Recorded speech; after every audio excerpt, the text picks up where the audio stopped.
പ്രിയ വിദ്യാർത്ഥികളെ, എല്ലാവർക്കും എൻ്റെ നമസ്കാരം. 9ാം ക്ലാസ്സിലെ ആദ്യ യൂണിറ്റായ നിന്നെ തേടുന്നത് ഏതൊരു ഭാവന എന്ന യൂണിറ്റിലെ ആദ്യ പാഠഭാഗമായ സൗന്ദര്യലഹരി ഞാൻ നിങ്ങളെ പഠിപ്പിച്ചിരുന്നു. അതുപോലെ തന്നെ അതിലെ രണ്ടാമത്തെ പാഠമായ പ്രകൃതി സൗന്ദര്യവും കലാസൗന്ദര്യവും ബി പോളിൻ്റെ പാഠഭാഗം അൻസാർ നിങ്ങളെ പഠിപ്പിച്ചു. അപ്പോൾ ആദ്യ യൂണിറ്റിലെ തന്നെ മൂന്നാമത്തെ പാഠഭാഗമായ കുപ്പിവളകൾ പ്രശസ്ത ചെറുകഥാകൃത്തും നോവലിസ്റ്റുമായ സാറാ തോമസിൻ്റെ കുപ്പിവളകൾ എന്ന പാഠഭാഗമാണ് ഇന്ന് നമ്മളിവിടെ പഠിക്കാൻ പോകുന്നത്. ഈ 3 പാഠഭാഗങ്ങളിലും സൗന്ദര്യലഹരിയുടെ ആമുഖം പറഞ്ഞപ്പോൾ ഞാൻ സൂചിപ്പിച്ചതാണ്. ഒരു പ്രമേയമാണ് അവതരിപ്പിച്ചിരിക്കുന്നത്. സൗന്ദര്യം കൃത്യമായ നിർവചനങ്ങൾക്ക് വഴങ്ങാത്ത അലൗകികമായ ചൈതന്യമാണ് സൗന്ദര്യം എന്ന പൊതു ആശയമാണ് ഈ 3 പാഠഭാഗത്തിനകത്തുള്ളത്. നമുക്ക് കുപ്പിവളകൾ ആ പേര് പോലെ തന്നെ അതിൻ്റെ ആശയം, അതായത് കഥാതന്തു നമ്മൾക്ക് പരിശോധിക്കുമ്പോൾ ആ കുപ്പിവളകൾ എന്ന ശീർഷകം എത്രമാത്രം അതിന് യോജിക്കുന്നു എന്നതൊക്കെ നമുക്ക് വ്യക്തമാകും. അത് നമുക്ക് പിന്നെ പരിശോധിക്കാം. അപ്പോൾ കുപ്പിവളകൾ ഈ പാഠഭാഗത്തിൻ്റെ രചയിതാവ് ആരെന്ന് ഞാൻ സൂചിപ്പിച്ചു. പ്രശസ്ത ചെറുകഥാകൃത്തും നോവലിസ്റ്റുമായ സാറാ തോമസ്. 1934 തിരുവനന്തപുരത്താണ് അവരുടെ ജനനം. 20ഓളം നോവലുകൾ ഇതിനകം തന്നെ പ്രസിദ്ധീകരണമായിട്ടുണ്ട്. അവയിൽ പലതും അതിപ്രസിദ്ധങ്ങളായ നോവലുകളാണ്. അതിൽ ആദ്യ നോവൽ തൻ്റെ 34ാമത്തെ വയസ്സ് അവർ തന്നെ ഒരു അഭിമുഖത്തിൽ പറഞ്ഞിട്ടുണ്ട്. കുട്ടിക്കാലത്തൊക്കെ ധാരാളമായി താൻ എഴുതിയെങ്കിലും അവയൊന്നും പ്രസിദ്ധീകരിക്കാൻ കഴിഞ്ഞില്ല. വിവാഹാനന്തരം 30 വയസ്സിന് ശേഷമാണ് താൻ ശരിക്കും സാഹിത്യത്തിൽ വളരെ ശ്രദ്ധിക്കപ്പെട്ടതും. അങ്ങനെ 34 വയസ്സിലാണ് തൻ്റെ ആദ്യത്തെ നോവലായ ജീവിതം എന്ന നദി പ്രസിദ്ധീകരിക്കപ്പെടുന്നത്. നമ്മുടെ ദളിത് സാഹിത്യം, പെണ്ണെഴുത്ത് സാഹിത്യം എന്നൊക്കെ ഇന്ന് വേർതിരിച്ച് കാണുന്ന ഒരു കാലഘട്ടത്തിൽ അതിൽ നിന്നെല്ലാം വ്യത്യസ്തമായി, അതായത് ജീവിതം എന്ന് പറയുന്ന, അതായത് മനുഷ്യൻ എന്ന് പറയുന്ന ഒരു പൊതു കാഴ്ചപ്പാടിൽ നിന്നുകൊണ്ടാണ്, ശരിക്കും ഒരു അർത്ഥനാരീശ്വര സങ്കല്പത്തെ നിന്നുകൊണ്ടാണ് അവർ തന്നെ സാഹിത്യം എഴുതുന്നത്. സ്ത്രീക്കും പുരുഷനും തുല്യ പങ്കാളിത്തമാണ് ജീവിതത്തിലെന്നും ഒന്ന് മറ്റൊരാളിൽ നിന്ന് മാറ്റി നിർത്തപ്പെടാൻ കഴിയാത്തതാണെന്നും എന്നാലും പൊതുസമൂഹത്തിൽ നിന്ന് ഏറ്റവും അധികം പീഡനങ്ങളും ക്ലേശങ്ങളും ഒക്കെ അനുഭവിക്കുന്ന സ്ത്രീകളായതുകൊണ്ട് അത്തരം സ്ത്രീകളുടേതായ ജീവിതത്തിന് പ്രാമുഖ്യം കൊടുത്തുകൊണ്ട് തൻ്റെ കൃതികളിൽ എഴുതപ്പെടുന്നു എന്നുള്ളതല്ലാതെ ഒരു അർത്ഥനാരീശ്വര സങ്കല്പമാണ് സാറാ തോമസിന്റെ കൃതികളിൽ നമുക്ക് കാണാൻ കഴിയുന്നത്. അവർ തന്നെ വ്യക്തമാക്കിയിട്ടുള്ളതുമാണ്. ഇപ്പൊ ജീവിതം എന്ന നദി ആദ്യ നോവൽ, അതിനുശേഷം 1971 പുറത്തിറങ്ങിയ മുറിപ്പാടുകൾ എന്ന് പറയുന്ന നോവൽ. ഈ നോവൽ പിന്നീട് മണിമുഴക്കം എന്ന പേരിൽ സിനിമയായിട്ടുണ്ട്. അതുപോലെ തന്നെ അവിടെ അസ്തമയം, പവിഴമുത്ത്, അർച്ചന എന്നീ 3 നോവലുകളും സിനിമയ്ക്ക് പ്രമേയങ്ങളായവയാണ്. അതിപ്രസിദ്ധമാണ് തമിഴ് ബ്രാഹ്മണരുടെ ജീവിതകഥ പറയുന്ന നാർമുടിപ്പുടവ എന്ന് പറയുന്ന നോവൽ. ഇത് ദൂരദർശനിൽ നീണ്ടകാലം സീരിയലായിട്ടൊക്കെ അതായത് പ്രക്ഷേപണം ചെയ്തിരുന്നു. ഈ നോവൽ 1978 കേരള സാഹിത്യ അക്കാദമി അവാർഡ് ലഭിക്കുകയുണ്ടായി. മറ്റ് പ്രസിദ്ധങ്ങളായ കൃതികളാണ് നീലക്കുറിഞ്ഞികൾ ചുവക്ക് നേരം, അതുപോലെ തന്നെ ഗ്രഹണം, അഗ്നിശുദ്ധി, സാറാ തോമസിന്റെ കൃതികൾ തുടങ്ങിയവ മറ്റ് പ്രസിദ്ധങ്ങളായ കൃതികളാണ്.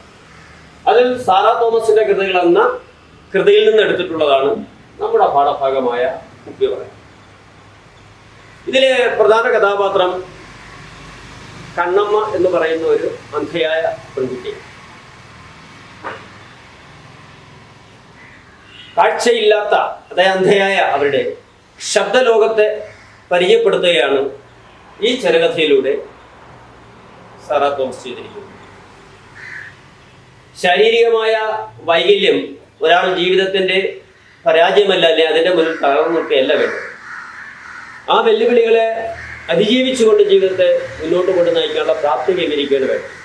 അത്തരം ശാരീരിക വെല്ലുവിളികളെ അതിജീവിച്ച നിരവധി വ്യക്തികളെ നമുക്ക് കാണാം. അതിൽ ഏറ്റവും പ്രസിദ്ധരായ 2 പേരാണ് സ്റ്റീഫൻ ഹോക്കിൻസും അതുപോലെ തന്നെ ഹെലൻ കെല്ലർ. അപ്പോൾ സ്റ്റീഫൻ ഹോക്കിൻസിനെ കുറിച്ച് നിങ്ങളുടെ പാഠഭാഗത്ത് തന്നെ പറഞ്ഞിട്ടുണ്ട്, പുസ്തകത്തിനകത്തുണ്ട്. ഞാനത് തന്നെ വായിക്കാം. അപ്പോൾ നിങ്ങൾക്ക് വായിക്കാൻ വേണ്ടി തന്നെയാണ് കൊടുത്തിരിക്കുന്നത്.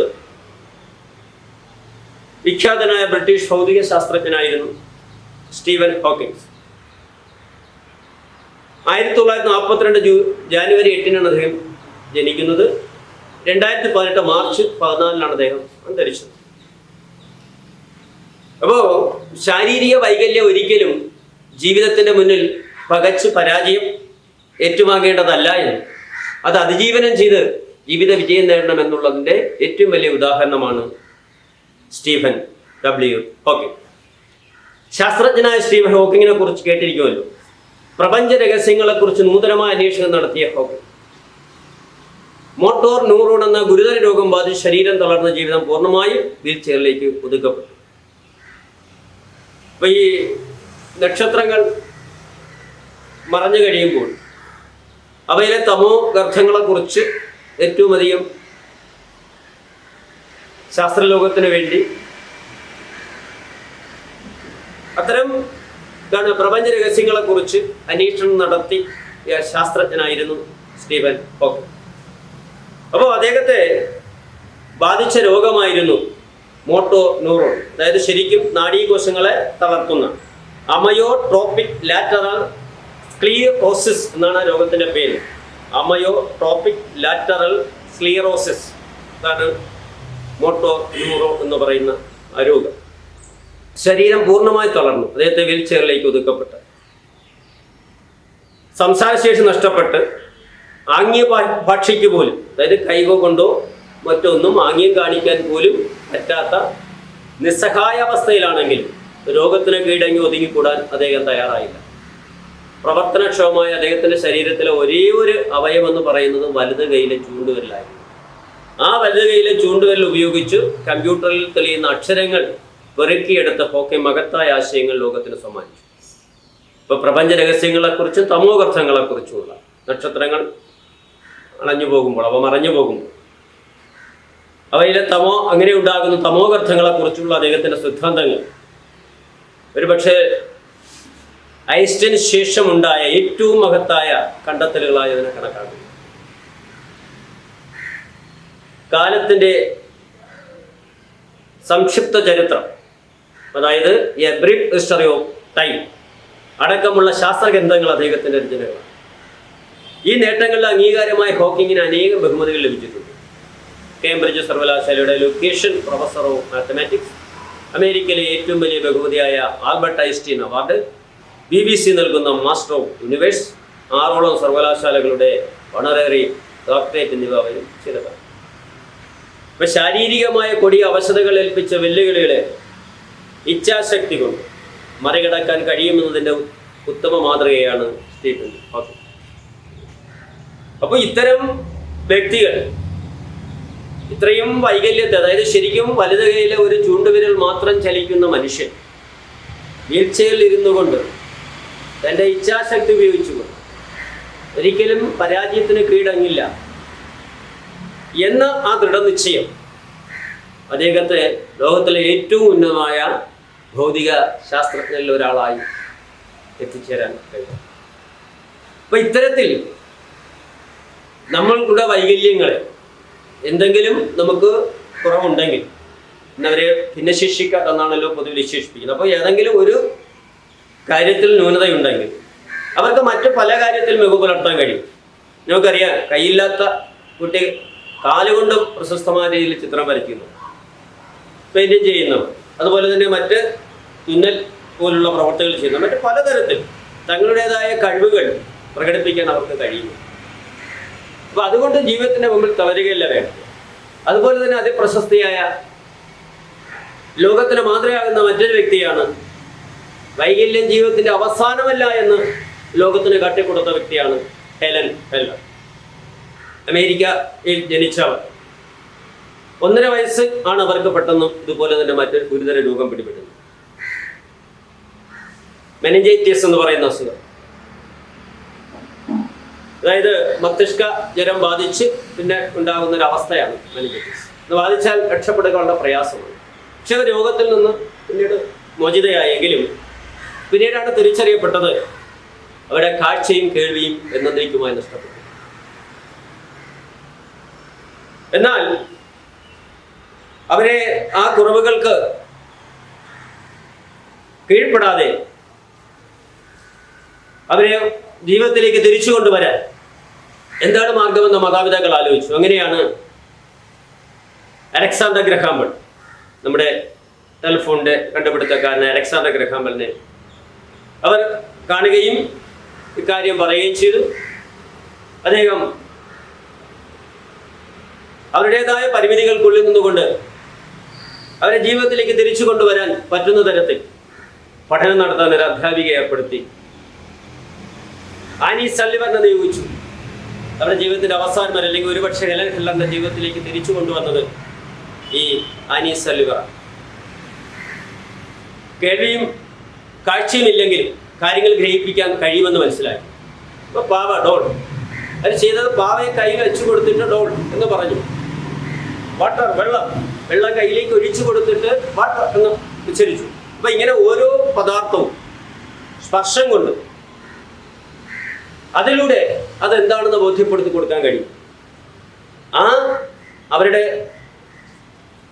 സഹായത്തോടെയാണ് പിൽക്കാലത്ത് ലോകത്തിലെ ഏറ്റവും പ്രശസ്തരായ എഴുത്തുകാരിൽ ഒരാൾ, അതുപോലെ തന്നെ ലോകസഞ്ചാരിയായി മാറിയാൽ ഹെലൻ കെല്ലറിന് സാധ്യമായി. അപ്പൊ ഇവിടെയൊക്കെ നമ്മെ ബോധ്യപ്പെടുത്തുന്നത് ഒരിക്കലും ശാരീരികമായ ഒരു വൈകല്യം ആ ജീവിതത്തിൻ്റെ അവസാനമല്ല എന്ന് കാട്ടിക്കൊടുക്കുകയാണ്. അവിടെ പ്രസിദ്ധമായ ആത്മകഥ അത് ഏവർക്കും പ്രചോദനം നൽകുന്നതാണ്. The story of my life എന്ന ഹെലൻ കെല്ലറുടെ ആത്മകഥ. അപ്പൊ അത്തരത്തിൽ അതായത് സ്റ്റീവൻ ഡബ്ല്യു ഹോക്കിൻസ് പോലും ഹെലൻ കെല്ലറെ പോലും ഒന്നും പ്രഗത്ഭയല്ല, അല്ലെ അങ്ങനെ ഒരു കഥാപാത്രമല്ല നമ്മുടെ പാഠഭാഗത്തിലെ കണ്ണമ്മ എന്ന അധ്യായ പെൺകുട്ടിയാണെങ്കിലും നിങ്ങളെപ്പോലുള്ള കുട്ടികൾക്ക് ഇത്തരം വൈകല്യമുള്ളവരെ ജീവിതത്തിലേക്ക് തിരിച്ചു കൊണ്ടുവരാൻ, അല്ലെങ്കിൽ അവരുടേതായ മാനസിക സമ്മർദ്ദം എന്താണ്, ജീവിതത്തിൽ ഒറ്റപ്പെടൽ ഉണ്ടാക്കുന്ന മാനസിക അവസ്ഥ എന്താണെന്നൊക്കെ ബോധ്യപ്പെടുത്താൻ ശരിക്കും ഉതകുന്ന തരത്തിലാണ് ഈ പാഠഭാഗം അവതരിപ്പിച്ചത്. അപ്പൊ ഇതിലെ കഥാപാത്രം ഞാൻ നേരത്തെ സൂചിപ്പിച്ചു, കണ്ണമ്മ എന്ന് പറയുന്ന ഒരു അന്ധയായ കുട്ടിയാണ്. ഒരു അനാഥാലയത്തിലാണ് അവിടെ വസിക്കുന്നത്. ഇവിടുത്തെ പ്രധാന കോൺവെന്റിന്റെ കീഴിലുള്ള, അതായത് അനാഥാലയമാണ്. ഒരു സിസ്റ്റർ അമ്മയാണ് അതിന്റെ പ്രധാനം. അതുപോലെ നിരവധിയായ കുട്ടികൾ അവിടെ ഉണ്ട്. പിന്നെ കാര്യങ്ങൾ ഒക്കെ നോക്കുന്ന പ്രധാനിയായ ദേവ് ചേച്ചി, പിന്നെ കൂട്ടുകാരികളായ അതുപോലെ തന്നെ ലിസിയും മറ്റ് കുട്ടികളുമൊക്കെ അതിനകത്ത് കടന്നു വരും. അപ്പോൾ ഇടയ്ക്കിടയ്ക്ക് അതിഥികൾ വരും. അവർക്ക് കോടി വസ്ത്രങ്ങളോ മറ്റ് സമ്മാനങ്ങളോ ഒക്കെ നൽകും. അങ്ങനെയുള്ള ദിവസങ്ങളിലെല്ലാം കണ്ണമ്മയാണ് ഏറ്റവും മുന്നിലായി നിർത്താറ്. എന്നിട്ട് പറയുകയും ചെയ്ത ശ്രമ ഉള്ള അന്ധയായ കുട്ടിയാണ്. അതുപോലെ തന്നെ ഈ കഥയിൽ ഒരു അതിഥി വരുന്നു, പുതുവസ്ത്രം സമ്മാനിക്കുന്നു. ഈ പുതുവസ്ത്രം കിട്ടിയപ്പോൾ അവളെ സംബന്ധിച്ച് അതൊരു പുതുവസ്ത്രമാണ് നമ്മൾക്ക് അനുഭവമാക്കാനുള്ള അവസ്ഥയില്ല. കാരണം അവൾ കണ്ണ് കാണില്ലല്ലോ. താൻ കുളിക്കുമ്പോൾ, നനച്ച് കുളിക്കുമ്പോൾ മാറ്റി കൊടുക്കാനുള്ള ഒരു തുണി എന്നതിനപ്പുറത്തേക്ക് അവൾക്ക് മറ്റൊന്നും അതിൽ പുതുമയില്ല. തിരികെ താൻ വയ്ക്കാറുള്ള തൻ്റെ ഇരുമ്പ് പെട്ടിയിൽ അത് സൂക്ഷിച്ചു വച്ചിട്ട് നിൽക്കുമ്പോഴാണ് സിസ്റ്റർമ്മയുടെ വരിക്കൽ ശബ്ദം വീണ്ടും അവളുടെ കാതുകളിൽ. അതിനു മുമ്പ് അവളെ തിരികെ കൊണ്ടുവരുമ്പോൾ കൂട്ടുകാരി അന്ന് വന്ന അതിഥിയെക്കുറിച്ചും അതിഥിയുടെ മകളെക്കുറിച്ചും ആ മകളുടെ വസ്ത്രത്തെക്കുറിച്ചും അവളുടെ കയ്യിലെ കുപ്പികളെക്കുറിച്ചും ഒക്കെ സൂചിപ്പിച്ചു.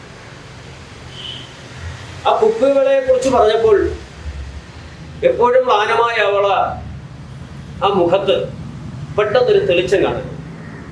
അതിന് കാരണം ആ കുപ്പിവളകൾ അവൾ അതിനു മുമ്പ് പരിചിതമായ ഏക വസ്തുവാണ്. ഇതൊരിക്കൽ സിസ്റ്റർമാരെ മുകളിൽ നിൽക്കുമ്പോൾ ഒരു കിലുക്കം കേൾക്കുകയും അത് കുപ്പിവളയുടെ കിലുക്കമാണെന്നും ദേവചേച്ചി പറഞ്ഞതും, എന്നിട്ട് അവളുടെ കൈ പിടിച്ച് അതിൽ കുപ്പിവള പോലെ വൃത്തം വരച്ചിട്ടു. അത് ഈ പ്രാർത്ഥനാവേളയിൽ, കുർബാന വേളയിൽ മുഴക്കുന്ന മണികിലുക്കം പോലെ അവ കൂടിച്ചേർന്ന കിലുക്കമുള്ളതാണെന്നുമൊക്കെ അവളോട് പറഞ്ഞപ്പോൾ അവളുടെ മനസ്സിൽ അന്നൊരു തെളിച്ചമുണ്ടായി. ആ തെളിച്ചമാണ് ഇപ്പോൾ വീണ്ടും. അപ്പോഴാണ് അതിഥിയുടെ അതായത് അവളുടെ കയ്യിലൊരു പിടുത്തം, അതിഥിയുടെ മകളുടെ പിടുത്തമാണ്. ആ സ്പർശം അവളുടെ പരിചിതരായ കൂട്ടുകാരികളേതല്ല എന്ന് അവൾക്ക് മനസ്സിലായി. ഒരു മൃദുവായ സ്പർശം. അത് അന്ന് വന്ന അതിഥിയുടെ മകൾ റോസിയുടെ കൈകളായിരുന്നു.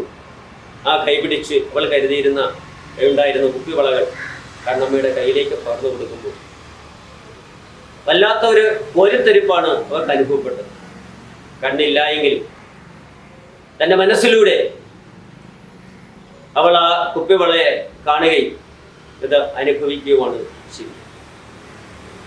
അപ്പൊ എന്തുകൊണ്ട് കുപ്പിവളകൾ എന്ന ശീർഷകം സാറാ തോമസ് ഈ കഥയ്ക്ക് നൽകി എന്ന് നാം പരിശോധിച്ചാൽ നമുക്ക് കാര്യങ്ങൾ വ്യക്തമാണ്. കാരണം കണ്ണമ്മ എന്ന് പറയുന്ന ആ കുട്ടിയുടെ ജീവിതം അത് തികച്ചും സന്തോഷത്തിൻ്റെതായ ഒരു ജീവിതമല്ല. ഇപ്പൊ നമ്മുടെ ഈ കഥാതന്തുവുമായി അത് തട്ടിച്ചു നോക്കിയാൽ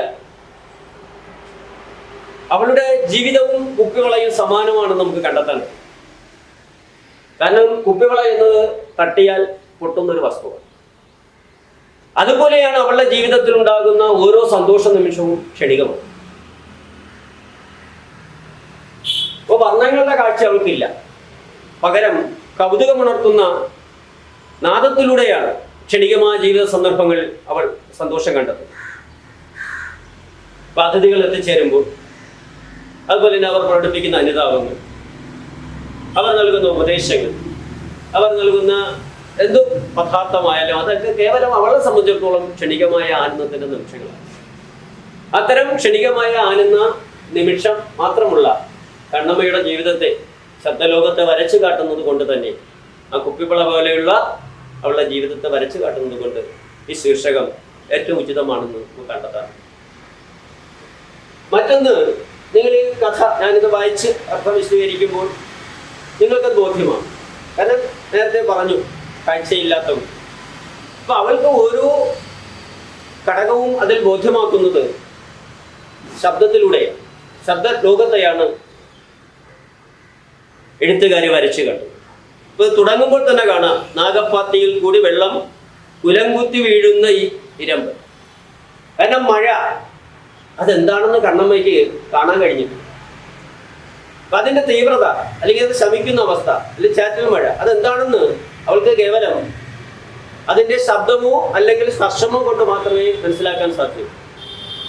ഇപ്പൊ തിമിർത്ത പെയ്യുന്ന അതിശക്തമായ മഴ എന്ന സൂചന കണ്ണമ്മയ്ക്ക് അനുഭവ്യമാക്കാൻ അവിടെ ലോകപ്പാത്തിയിൽ പതിക്കുന്ന ജലത്തിന്റെ ആ ശക്തിയെ പ്രകടമാക്കിക്കൊണ്ടാണ് അത് ആരംഭിക്കുന്നത്. എന്ന് പറഞ്ഞാൽ ശബ്ദങ്ങളുടെ ലോകത്തിലൂടെയാണ് കഥാകാരി ഇതിൽ കഥ പറഞ്ഞത്.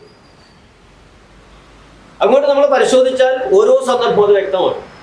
അതുകൊണ്ട് കഥ പഠിപ്പിക്കുന്നതിന് മുമ്പ് ഞാൻ ഈ കാര്യങ്ങൾ സൂചിപ്പിക്കും. നിങ്ങൾ പഠിപ്പിക്കുമ്പോൾ ശ്രദ്ധിച്ചാൽ അത് മനസ്സിലാക്കാൻ വേണ്ടിയാണ്.